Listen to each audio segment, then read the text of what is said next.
às 7h30 da noite no Maracanã. Flusão está escalado, vamos para o time do Mano Menezes aqui, sem o Lelê, sem o Guga, sem o Thiago Silva e sem o Serna. Então o time do Flusão com Fábio, Samuel Xavier, Manuel, Thiago Santos e Diogo Barbosa, Facundo Bernal, Martinelli Ganso, Arias, Cauã Elias e Lima. Enquanto que o Atlético Paranaense, do Lúcio Gonçalves, há 10 jogos sem vencer, sem Christian, Fernandinho, Canóbio e Julimar. Julimar está suspenso. Micael, 3 na zaga, Kaique Rocha, Thiago Heleno e Beleze. Madison abrindo pela direita, Fernando pela esquerda. Aí tem Eric, Filipinho, Nicão Coelho e Pablo no comando do ataque. Então eu repito aqui, Fluminense tem 33 pontos, 15º. Vitória vem com 32, 16º. Corinthians, 17º, primeiro da zona de rebaixamento, 32. E aí vem o Atlético com 31, na 18ª posição. E o detalhe é que o Atlético tem um jogo a menos, né, Berman? O Mano Menezes repete... em relação ao Fluminense, tem 2 a menos. 2, mas a partir do jogo de hoje ficará 1 apenas. Exatamente. O Mano Menezes repete a escalação do início do segundo tempo do jogo contra o Flamengo, em que ele coloca o Arias no lugar do Marquinhos, né? E deu certo, ele empurrou o Ganso para o lado direito, eu não sei se hoje ele vai usar a mesma estratégia. Naquela partida havia um buraco ali em cima do Ayrton Lucas, né? Então ele empurra o Ganso para o lado direito, coloca o Arias por ali e o Fluminense deita e rola. E aí ele começa com o Lima, que não necessariamente vai ser um ponta pelo lado esquerdo, embora possa jogar nessa posição.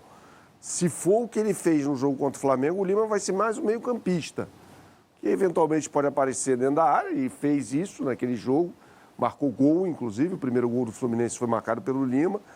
O Lima, no Ceará do Dorival, jogava como ponta-direita, um jogador muito polivalente, né? Então ele aposta no Lima para... O Serna jogaria? Não sei, se estivesse nas condições ideais. Mas ele vai no que deu certo naquele jogo contra o Flamengo. No segundo tempo, o Fluminense jogou muito bem naquela partida.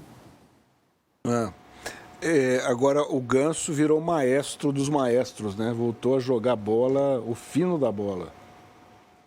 Eu acho que não é de hoje, faz um tempinho já. Se você pegar o Ganso daquele Campeonato Carioca de 2023... Do Abel ainda. Ele jogou demais. A final, né? Era o Vitor Pereira no Flamengo e o Fernando Diniz no... Não, então, mas uma final um ano antes, ele foi bicampeão. Ele foi bicampeão, teve com o 22... Diniz ele já acabou com a final já. Jogou com o Abel. Demais. Que ano que foi? O Abel foi em 22. Aquela final ele acabou... no jogo... Jogou pra caramba. Primeiro jogo, 2-0 pro Fluminense. E nos 4-1 em cima do Flamengo, nossa senhora, o que ele jogou foi um absurdo também. Embora para mim, o Alexander, que nem está mais no Fluminense, tenha sido o melhor jogador em campo, né? O Ganso joga bola. Disso, talento, dom ele tem, tá lá. O problema é a condição física dele, né? Não é aquele jogador que vai marcar o adversário. Ele tem que ter ali uma prerrogativa de fazer a sombra, né? Mas não marcar com aquele ímpeto, porque ele não tem condição de fazer isso. Mas é um jogador ali que dentro da área, ou próximo a ela, consegue fazer coisas... Não batendo pênalti, recuando pro goleiro. Que ele fez isso contra o Rossi, né? Mas você pega os 2 gols do Fluminense contra o Flamengo, ele participa, né? Sim. No primeiro dando aquele calcanhar, depois dando passo pro Martinelli. E no jogo contra o Cruzeiro, que o Fluminense jogou um primeiro tempo horroroso, ele resolve colocando o Arias na cara do gol, né? Então ele tem tirado coelhos da cartola ali pro Fluminense. Um jogador importantíssimo pro time do Fluminense. Ele bem, eu não digo que é um caminho para a vitória, mas ele bem deixa o Fluminense em condições de exercer um futebol mais competitivo ofensivamente. Agora, contra o Flamengo, Vitão, o Fluminense cedeu muito bem. Muita gente vai dizer, mas o Flamengo estava desfalcado porque estava poupando jogadores recém-chegados das seleções, aí, principalmente do Uruguai. E o campo inteiro. Já preparando para a decisão de domingo contra o Corinthians, né, como aconteceu.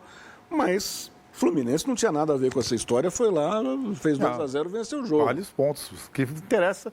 E o importante, conseguiu dar um pulinho para cima na tabela do campeonato. O que interessa é os pontos. Naquele dia, o Corinthians jogou muito melhor que o Inter e empatou. O Fluminense jogou nada contra o Cruzeiro e ganhou. O que fica para a história são os 3 pontos. Do Flamengo. É o que fica para o ponto. E assim, o Ganso, assim, tem jogado bem, Contra o Flamengo jogou bem, apesar do pênalti ridículo e bateu tal. O pessoal elogia muito ele. Mas é que o Ganso tem um jeito de jogar que nós brasileiros gostamos. É um toque diferente, cadenciado. Mas no meu time, se puder escolher um, me manda o Arias. O Arias, para mim, foi o melhor me manda o jogador do Arias. Fluminense em Assim, 2023. Assim, a diferença é que o Ganso continua sendo útil, coisa que o Renato Augusto não consegue ser mais. Eu acho que o Ganso pode revezar com o Marcelo naquela posição. O Marcelo também não consegue ser mais lateral. Ele é útil, ele acerta, ele tem um jogador que tem um passe qualificado e tal, mas o jogador que faz a diferença para o Fluminense, para mim, muito clara, para mim é disparado. O Cauã Elias fez muito gols, ajudou o time, é um goleador em boa fase, como foi o Cano no passado, mas para mim um jogador que eu acho que é um jogador, se fosse brasileiro, eu acho que seria titular da seleção brasileira. É o John. Eu gosto muito dele. E ele também, lá na Colômbia, joga no meio campo. No Fluminense, ele joga aberto de um lado, aberto de outro. Faz gol. E assim, eu tenho um grande tricolor chamado Carlos Alberto Parreira, que diz que o gol é um detalhe. Eu não sou dessa máxima. Eu acho o gol legal pra caramba. E o Arias, o Ganso, ele vai lá, caixa. Vai lá, caixa. Bate pênalti. Eu acho um jogador... Tira o Arias do Fluminense, o Fluminense já tinha caído já.